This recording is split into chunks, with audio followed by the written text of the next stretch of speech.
Good morning everyone. आज की class में हम नस्ट इक्वेशन की कुछ और चीजें देखेंगे।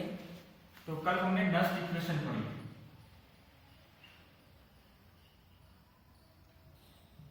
नस्ट इक्वेशन क्या होती है? नस्ट इक्वेशन और किस काम में आती है, कौन बताया?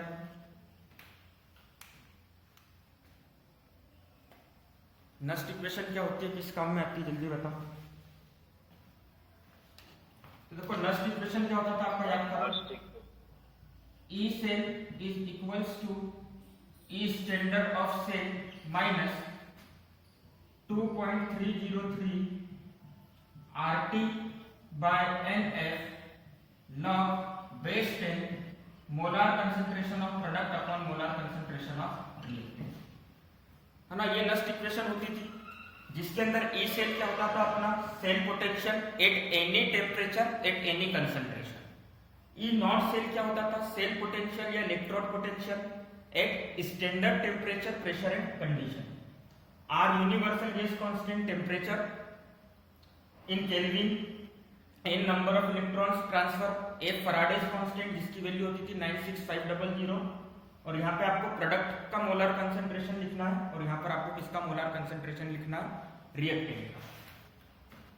अच्छा, स्टैंडर्ड कंडीशन पुट करने पे यही इक्वेशन क्या बनी थी, E cell equals to E standard of cell minus 0.0591 divided by N log base 10 molar concentration of product upon molar concentration of reactant. Clear है सबको? विजिबल है ना बोर्ड पे सबको इतना? Yes sir.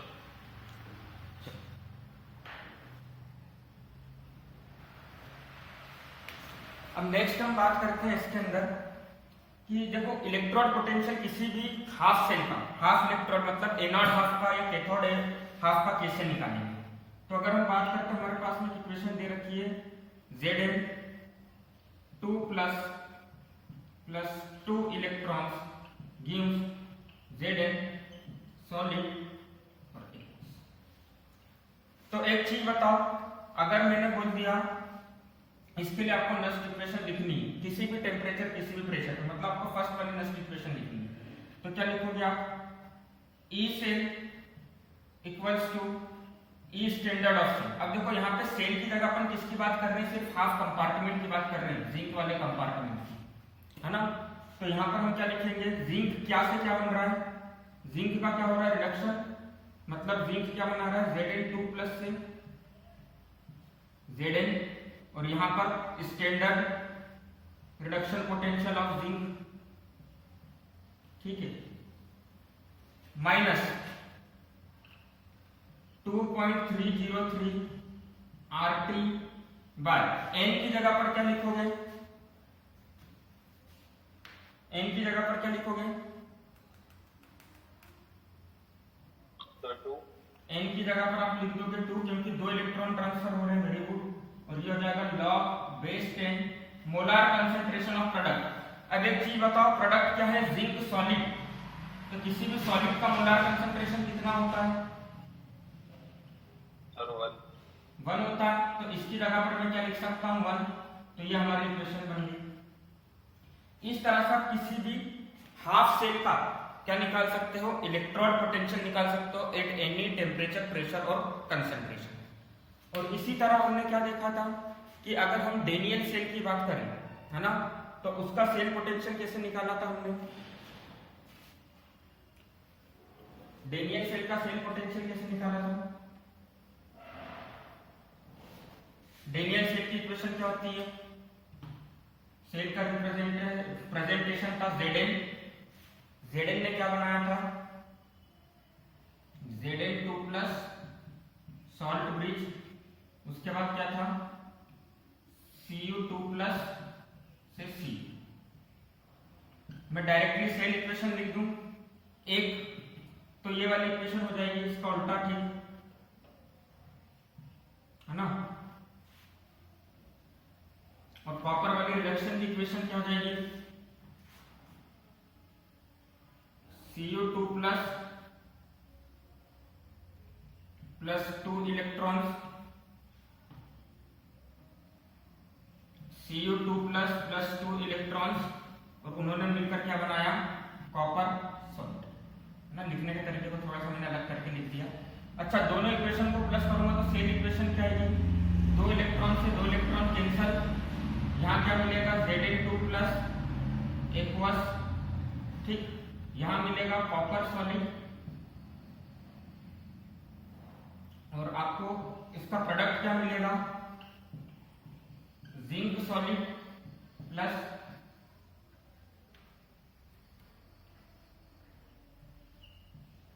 Zinc solid plus Cu2 plus, तो सही तरीके से अगर हम इस इक्वेशन को लिखें, अच्छा इस इक्वेशन में जो ऊपर लिखी है अभी रिएक्टेंट कौन है, प्रोडक्ट कौन है,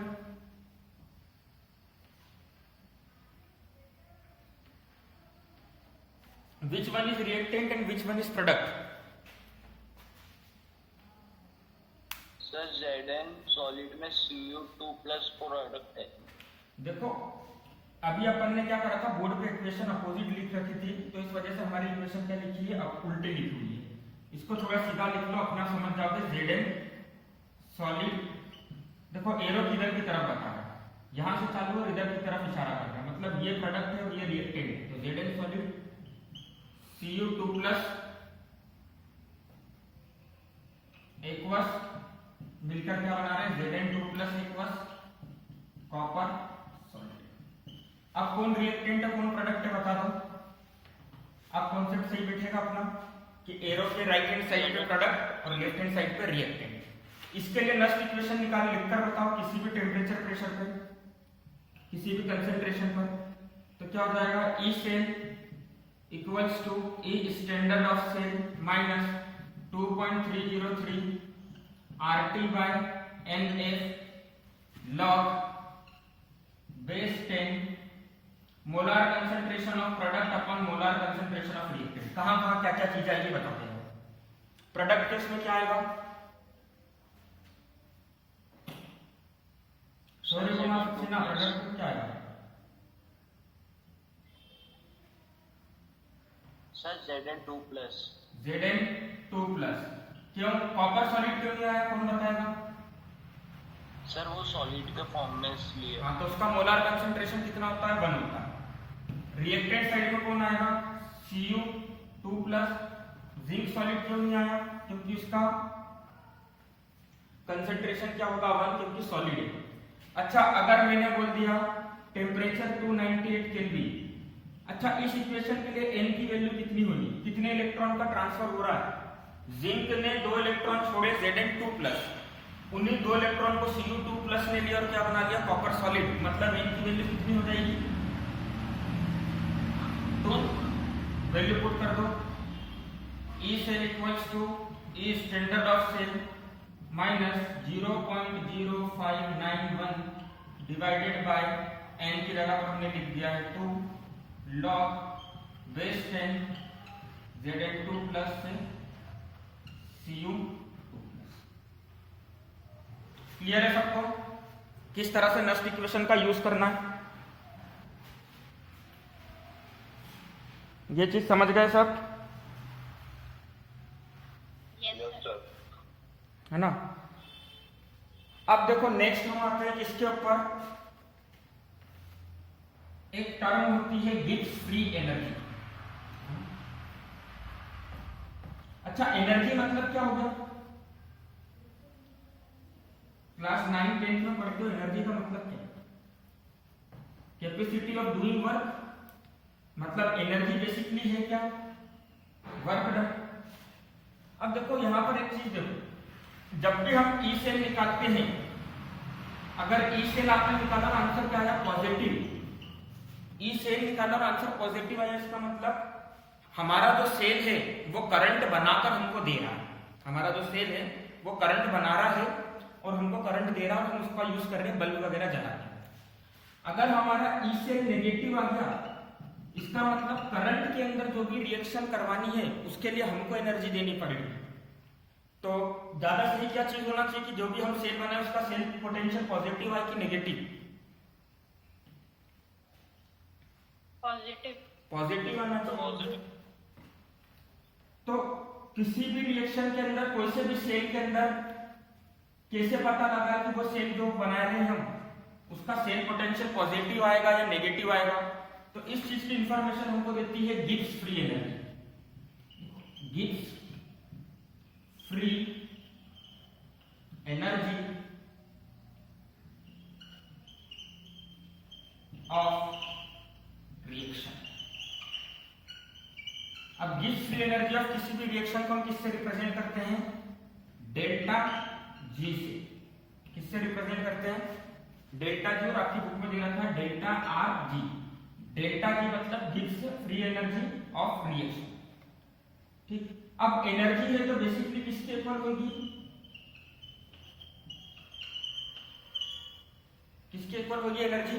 वर्क डन। अब देखो, जब भी सिस्टम वर्क करता है तो उस वर्क को हम क्या मानते हैं? नेगेटिव।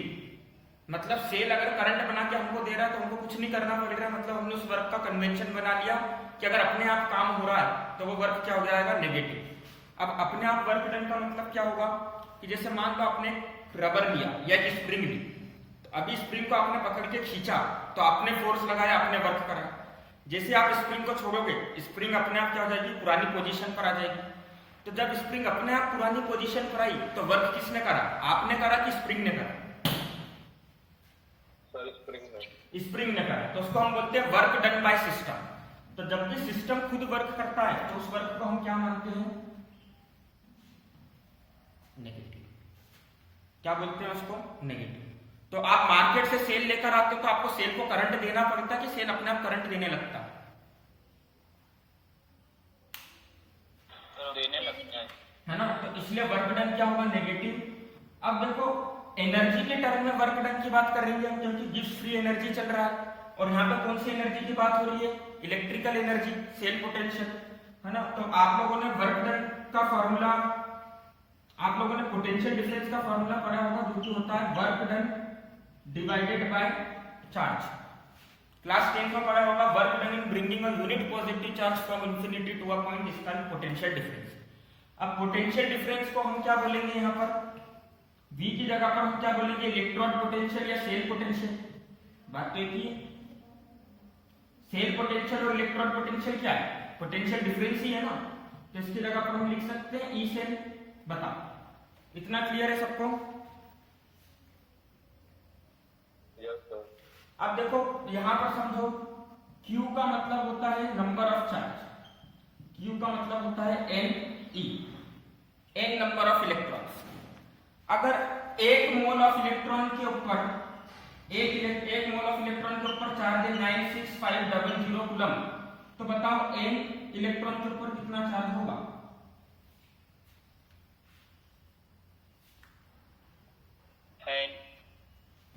n। 1 रुपए में इतनी चॉकलेट आ रही है 96500, तो 5 रुपए में कितनी चॉकलेट आएगी? मल्टीप्लाई कर दोगे, तो डायरेक्टली मल्टीप्लाई करो ना, n इंटू 96500 कूलम। अब आपको पता है 96500 कूलम को हम क्या बोलते हैं? Faraday's constant. तो क्या मैं इसको ऐसा लिख सकता हूं? इस Ne को डायरेक्टली मैं ऐसा लिख सकता हूं, Ne equals to Nf। 1 mole of electron के ऊपर चार्ज कितना था? 96500 कूलम। तो n मोल्स ऑफ इलेक्ट्रॉन के ऊपर चार्ज कितना जाएगा? n into 96500 coulomb. तो इस Ne को क्या लिख सकता हूं मैं? n इंटू f लिख सकता हूं। क्लियर है सबको? समझ में आया? जल्दी बताओ। तो इस Ne की जगह पर मैं क्या लिखने जा रहा हूं? n इंटू f लिख दो। n f e। Work done का फॉर्मूला क्या निकल कर आ गया? यहां से वर्क आ गया n f e से। ठीक है। अच्छा, गिब्स फ्री एनर्जी का फॉर्मूला क्या बन जाएगा? डेल्टा जी का फॉर्मूला क्या बन जाएगा? बताओ। वर्क डन की वैल्यू पुट करो।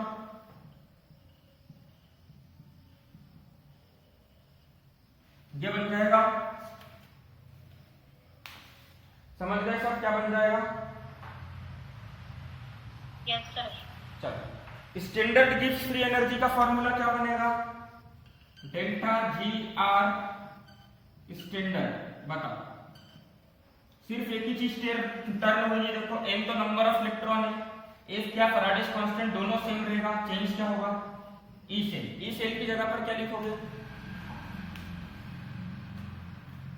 ई स्टैंडर्ड सेल है ना, ई ऑफ स्टैंडर्ड सेल लिखोगे। ठीक है,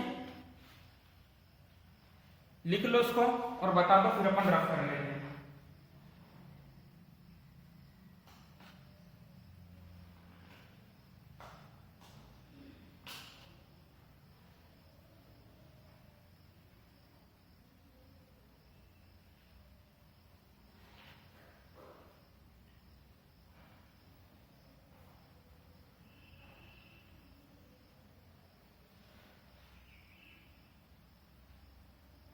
लिख लिया?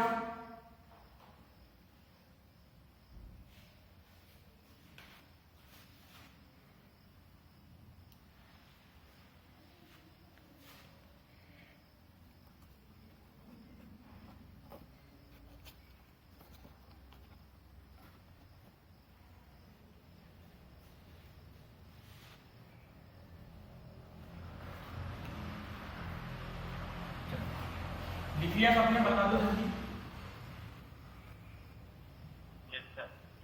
अब देखो नस्ट इक्वेशन आई कहां से? अभी तक तो हम सिर्फ नस्ट इक्वेशन लिख रहे थे, हमने बोला था नस्ट इक्वेशन ऐसे आई, डायरेक्टली हमने लिख दिया कि नस्ट नाम के साइंटिस्ट ने इक्वेशन बताई थी। और तो देखो गिब्स फ्री एनर्जी जो होती है थर्मोडायनेमिक्स में या थर्मोकेमिस्ट्री बोल लो, उसके अंदर क्या होता है, गिब्स फ्री एनर्जी का एक रिलेशन होता है। और वो रिलेशन क्या होता है? देखो delta G is equals to delta G standard plus 2.303 RT log base 10 concentration of product upon concentration of liquid। ठीक है,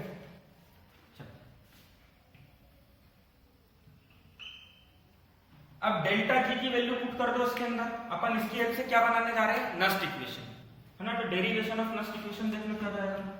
डेल्टा जी की वैल्यू पुट कर देते हैं हम minus N F E cell, यहां पे पुट कर देते हैं minus N F E standard of cell plus 2.303 RT log base 10 molar concentration of product upon molar concentration of reactant. अब एक चीज बताओ, अगर मेरे को नस्ट इक्वेशन बनानी है तो नस्ट इक्वेशन में राइट हैंड साइड पर क्या आता था? सिर्फ ई सेल आता था। मतलब मेरे को एक्स्ट्रा क्या चीज हटानी पड़ेगी? एक्स्ट्रा किसको हटाना पड़ेगा? देखो सर्कल भी करा था मैंने, एक्स्ट्रा में किसको हटाना पड़ेगा? पॉजिटिव एनएफ की नेगेटिव एनएफ को? नेगेटिव। तो माइनस एनएफ से हम हर टर्म को क्या कर देते हैं? डिवाइड कर देते हैं। जैसे मिरर फार्मूला करते थे तो यूवीएफ से डिवाइड करते थे, यहां पर हम किससे डिवाइड कर देते हैं? माइनस एनएफ से। तो माइनस एनएफ से minus NF cancel, minus NF से माइनस एनएफ कैंसिल। ठीक, अब इक्वेशन क्या बन जाएगी? E cell equals to E standard of cell plus minus minus 2.303 RT by NF log base 10 molar concentration of product upon molar concentration of reactant। Clear है सबको? Relation समझ में आ गया? Yes sir. लिख लो उसको।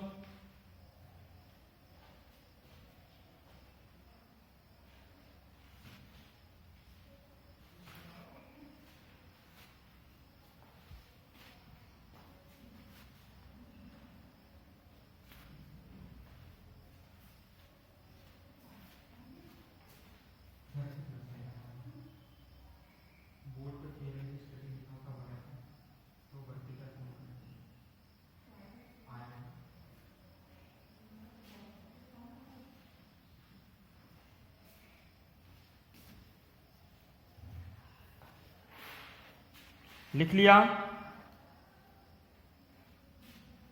Yes sir. रफ कर दिया जाए।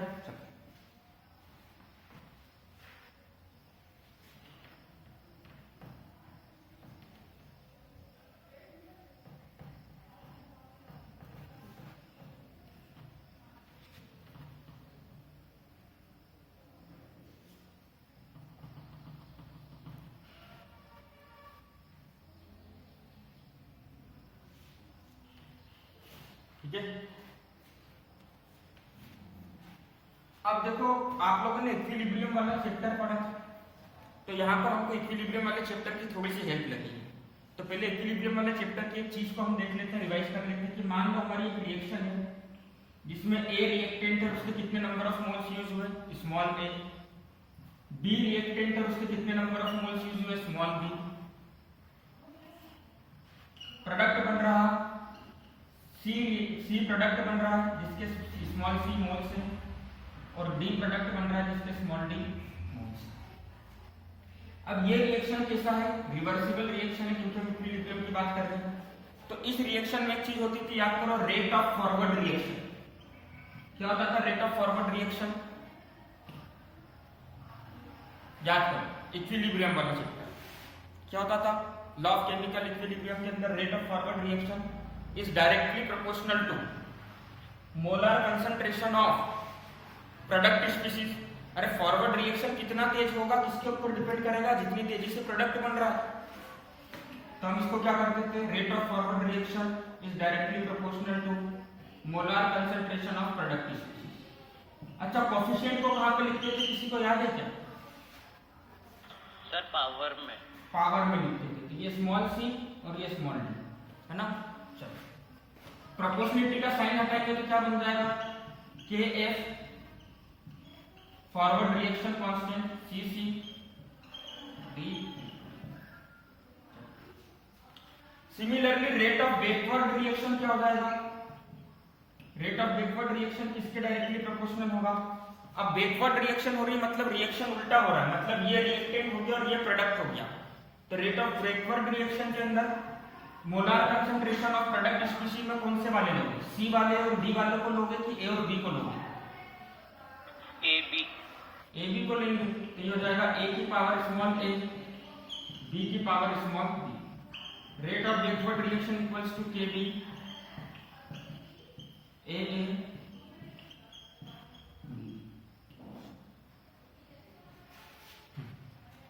अब देखो एट इक्विलिब्रियम क्या होता था, फॉरवर्ड रिएक्शन मतलब ए बी से सी डी बनने की स्पीड, और बैकवर्ड रिएक्शन सी डी से ए बी बनने की स्पीड, दोनों की स्पीड क्या हो जाती थी, सेम हो जाती थी। मतलब दोनों का रेट सेम हो जाता था। तो हम क्या लिखते थे, rate of forward reaction is equals to rate of backward reaction, और इसी को हम क्या लिख देते थे, रेट ऑफ फॉरवर्ड रिएक्शन की जगह पर हम लिखते थे के एफ सी की पावर सी डी की power D is equals to K B A की पावर ए बी की पावर बी। इतना क्लियर है सबको। अब इसको हम क्या लिखते थे, के बी को हमने इधर पहुंचा रखा है, के एफ को इधर पहुंचा दिया, और ये क्या हो जाता था फाइनली सी की पावर सी डी की power D divided by, divide में क्या आएगा लिखो, डिवाइड में क्या जाएगा, ए की पावर ए बी की पावर ए की पावर ए बी की पावर बी। इसी के बी बाय के एफ को हम क्या बोलते थे, इक्विलिब्रियम कांस्टेंट के सी। याद आया सबको?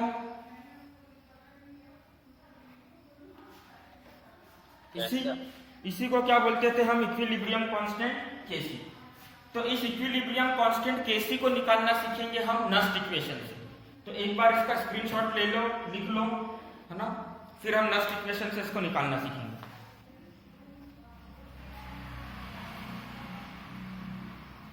ऊपर का लिख लिया सबने?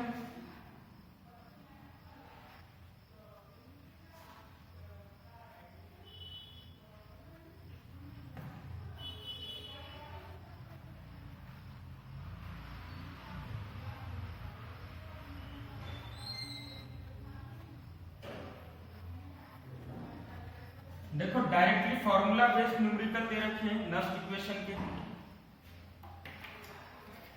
कहां पर, एनसीईआरटी के अंदर। उसको ट्राई करना, आप लोग नहीं बनता है तो फिर अपन नेक्स्ट क्लास में उसको देखेंगे, एक्स्ट्रा क्लास वाले क्वेश्चन, है ना।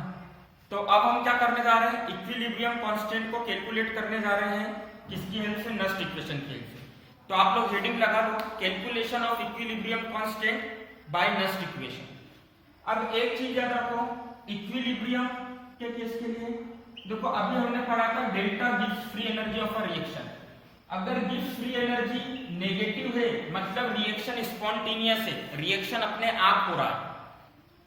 अगर गिव्स फ्री एनर्जी पॉजिटिव है, देखो अगर ए रिएक्टेंट से बी प्रोडक्ट बन रहा है तो डेल्टा जी नेगेटिव का मतलब क्या है कि ए से बी अपने आप हो रहा है, स्पॉन्टेनियस हो रहा है,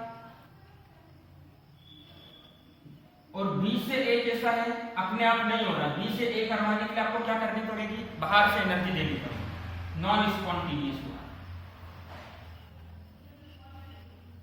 अगर डेल्टा जी पॉजिटिव हो गया तो बताओ क्या होगा, नेगेटिव क्या होता है पॉजिटिव का अपोजिट, तो बताओ क्या होगा।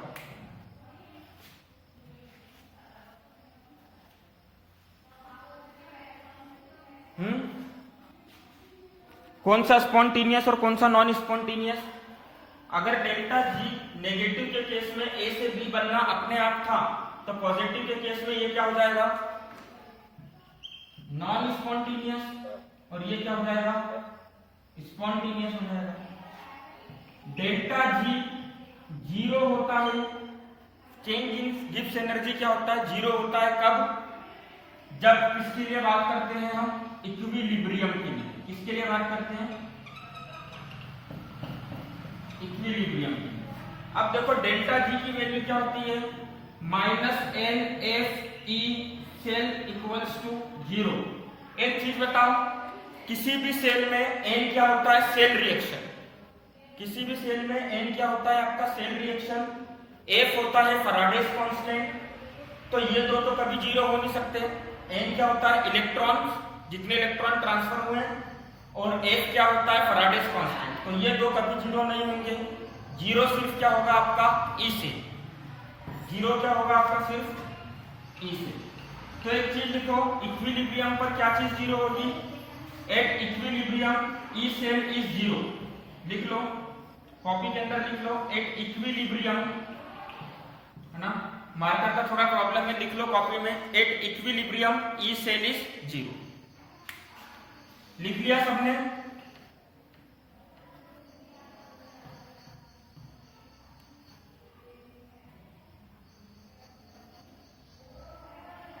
लिख लिया।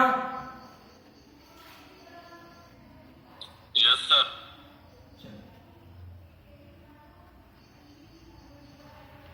अब देखो मान लो एक रिएक्टेंट है आर, जो कि क्या बना रहा है, प्रोडक्ट पी बना रहा है। ठीक है, रिएक्टेंट आर है जो कि प्रोडक्ट पी बना रहा है। इसके लिए अगर मैं नस्ट इक्वेशन लिखता हूं तो E cell is equals to E standard of cell minus 2.303 RT by NF, लिखो डिवाइड में NF, RT by NF log base 10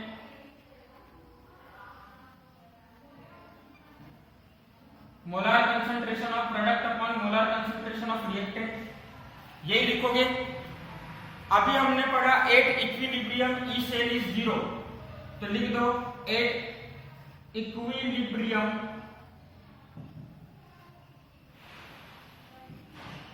E cell is zero. तो ई सेल की जगह पर अगर मैं जीरो रख देता हूं तो इक्वेशन क्या बन जाएगी, E standard of cell minus 2.303 RT by NF log base 10। अच्छा, molar concentration of product upon molar concentration of reactant, क्या मैं इसको इक्विलिब्रियम कांस्टेंट कैसे लिख सकता हूं, सोच के बताओ।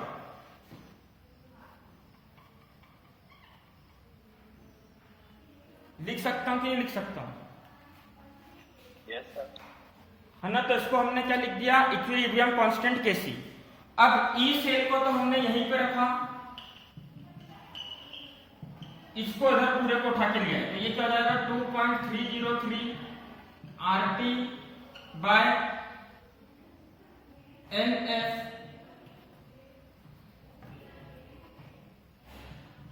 log base 10 Kc is equals to E standard of cell। यहां से हम डायरेक्टली किसकी वैल्यू निकाल लेते हैं, log Kc बेस 10 की, तो क्या हो जाएगा E standard of cell into NF, तो इसको आप डायरेक्टली लिख लेना अपनी कॉपी में, NF E cell, E standard of cell, NF E standard of cell divided by 2.303 RT। तो देखो इक्विलिब्रियम कांस्टेंट और नस्ट इक्वेशन के बीच में रिलेशन आ गया है। क्लियर है सबको, कोई डाउट है इसके अंदर?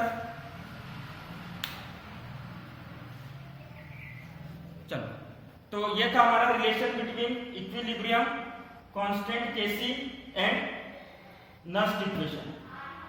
तो देखो यहां पर हमने नस्ट इक्वेशन की हेल्प से क्या फाइंड करा है, इक्विलिब्रियम कांस्टेंट Kc फाइंड करा है। जब भी आपसे न्यूमेरिकल में पूछा जाए कि नस्ट इक्वेशन की हेल्प से इक्विलिब्रियम कांस्टेंट Kc फाइंड करो, तो आप डायरेक्टली इस फॉर्मूले को लगा सकते हो। ठीक, तो आज की क्लास हम यहीं पर एंड करते हैं। Bye everyone, have a good day.